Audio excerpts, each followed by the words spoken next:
What we want to build is a blue chip credibility and startup upside in the capital markets. We want to be the best way for the capital markets to participate in Bitcoin story.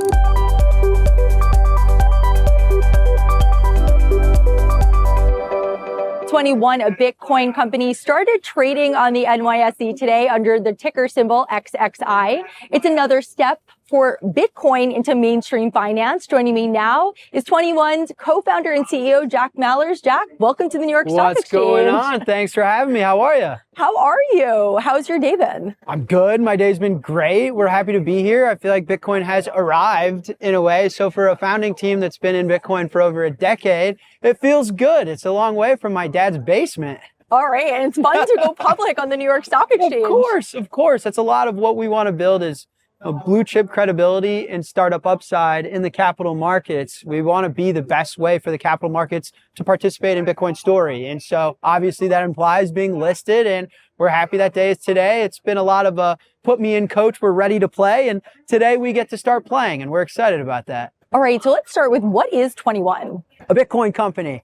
And I know that's our tagline, and it sounds simple and elegant, but it's unique somehow. Right? So we view it as on one side of the spectrum, you've got a Coinbase or a Robinhood or a Kraken, and these aren't Bitcoin companies, and I'm not dissing them, but they're crypto companies, or they're focused on prediction markets, equities, different ways of speculating. And the other side of the spectrum, maybe you've got a MicroStrategy, which is focused on Bitcoin, but doesn't have Bitcoin-focused cash flow and products and high-margin, high-growth opportunities that will ride this tech sector through its inevitable disruption of legacy finance. And Tether and I, my co-founders, we've been in Bitcoin for over 10 years. And we were like, is there really no one that's going to focus on Bitcoin in the middle? Both acquire as much Bitcoin as we possibly can because it's been the best thing you could have ever owned, and build products that focus on utility services, financial services, high margin, high growth, profit generating products. And to our surprise, a Bitcoin company doesn't exist in the public markets. There's crypto companies, there's prediction market companies, there's treasury companies, and we're none of that. And so we're a Bitcoin company, and we believe we're fundamentally different for that reason. And you're clear you're not a treasury, as you just mentioned. You are a Bitcoin operating company. Can you talk a little bit about what products and services you'll be rolling out to support Bitcoin? Financial services is how I think the market should think of us predominantly. Listen, a company like Robinhood or Coinbase, these businesses are monetizing things like speculation, which is fine. And, when you live through currency debasement and the amount of fiscal deficits and money printing that we're all living through, we're all speculators, whether we know it or not. But that business implies listing tons of coins, tons of tokens, creating and hyper-financializing markets on, who's going to win the Super Bowl this year. We're totally different. And that financial services to us is who's building credit products and lending products in a lending market on top of Bitcoin? What about brokerage and institutional scale trading on top of Bitcoin? How is this asset that is now 2 trillion and we believe is going on 200 trillion? How are people going to find utility and finance their lives in an everyday sense on top of the asset class? And that's our focus. So something like credit and lending, our entrance into that market is a sooner rather than later. And that is fundamentally different than customers that are encouraged to speculate and hyper-financialize. Our customers are encouraged to make utility of Bitcoin itself. And we want to live in that institutional realm of utility services on top of Bitcoin, at least initially. And I feel like you've covered this, but XXI's mission is to advance Bitcoin and that mission. What is that going to look like in practice? We think Bitcoin is the greatest tool and vehicle ever invented to advance the human story. And it sounds insane. I fundamentally believe that. Listen, money is our time and energy in an abstracted form.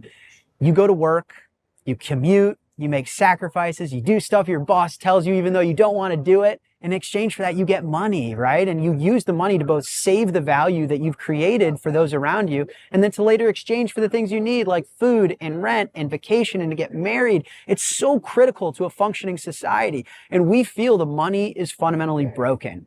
And our mission is, if we can fix the money, we feel like we can fix the world. We think we can solve half the world's hardest problems. And so we think Bitcoin is the best vehicle to affect that change. And we're a company focused solely on making sure its adoption and its growth and its utility is seen in society.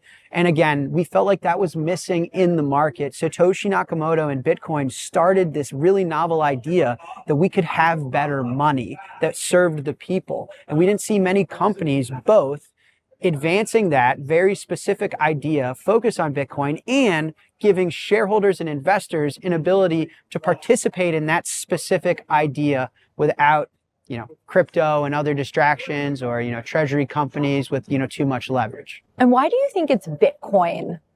Bitcoin is money. An Ethereum, a Dogecoin, a Solana, a Pink coin, Jack coin, NYSE coin. Those aren't money. These are technologies. I think Ethereum and Solana is closer to an Amazon or a Tesla. There's DeFi, there's NFT, there's use cases. It's faster, it's this or that. Bitcoin, very simply put, is competing for how we all save our wealth, save our effort, save our labor. And so in our opinion, that's a $200 to $500 trillion market. Humans have created an immense amount of value by going out and doing productive things in the world, and they need a way to save that value. And so Bitcoin uniquely is competing against US debt, currencies, gold. It's not competing against Amazon, Apple. And so although it's massive and it's big, we think it could be 100 times bigger. And that's why, we're focused, we see the forest through the trees. We think of the other crypto opportunities as interesting, near-term tech plays, where we see Bitcoin as a monumental shift in how humans coordinate and exchange value. When we sat down, you told me I can ask you anything. Yes. How important is transparency to your mission? It's critical. Listen, I think the capital markets will get to know me as a public company officer as different as well. I'm young, but we're also brash and we're not afraid.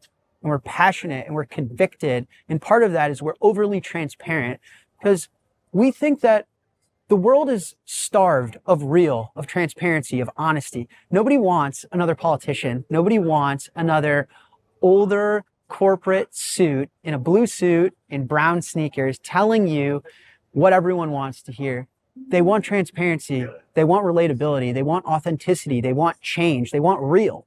And that's in part what we're bringing. Bitcoin allows us to deliver financial products and a business that's far more transparent than anything the legacy markets have ever seen. And we lean into that because we believe the world has been truly starved of what Bitcoin brings.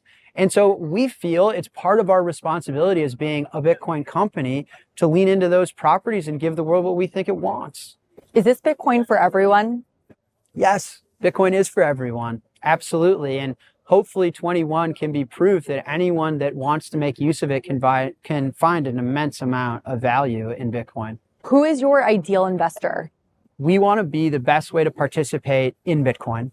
And again, we think that this idea of blue chip credibility, a public company, you've got names like SoftBank and Tether, immense amount of capital, credibility, experience, savvy, execution behind us with startup upside. It's not just, hey, should I buy Bitcoin or should I give my money to 21 to buy Bitcoin? We're building products, we're building cash flow. And so it's both blue chip credibility and startup upside. And so anyone that wants to participate in Bitcoin's story through investing in a business, we want to be that. And so it's those interested in this trend in the future of what Bitcoin can do for the world. And I think we've seen more mainstream acceptance of Bitcoin in recent years. Can you talk about the intersection between finance, traditional finance, and Bitcoin? In many respects, Bitcoin has arrived. And I think that we're sitting here in the New York Stock Exchange. We had Cantor as our financial banking partner. We see JP Morgan Chase launching products. And I think the theme in the story here is that, Bitcoin wasn't built to be in rooms like this, to be in media like this, to have ceremonies like this, yet it's here. Despite people that tried to get in its way, lie about it, cancel it, destroy it, it made it. And it made it because it works. And it made it because it's valuable. It stood the test of time. And I think what the world is realizing is it's a public utility for everyone. And that includes Larry Fink at BlackRock and my cousin. It includes them both. And it puts us all on the same playing field. And the world is appreciating that. And it's not something to be fearful of. It's not something to be scared of. I think banks and the banking system was a little caught off guard that we can all participate in a monetary base and a monetary system that doesn't require their permission.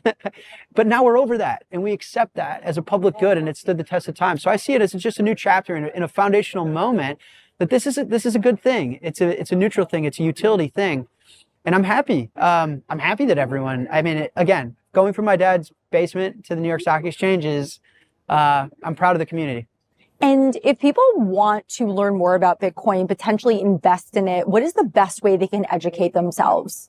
Oh man, I mean, there's books. I'll give a shout out. The Bitcoin Standard is a phenomenal book. But my message to everyone is do your own research and be curious. We live in a world of abundance now, which is so cool. I made a comment earlier. What a blessing to be alive and participating in the human story right now. Through things like Bitcoin, through things like AI. You want to learn about Bitcoin, you can get out your phone, which is a computer in your pocket, and you can ask it whatever you want, and it's intelligent enough to give you an answer. And so I think just be curious, do your own research, challenge the status quo. Every disruptive, innovative idea was once ignored by the very people that you thought were right. And so encourage everyone to be curious, ask questions. If anything, Bitcoin is an education vehicle. If anything else, it forces you to fundamentally understand what is money, what are markets. And I would encourage people to be curious. The information is all around you. But if people want a book, I tell them the Bitcoin Standard.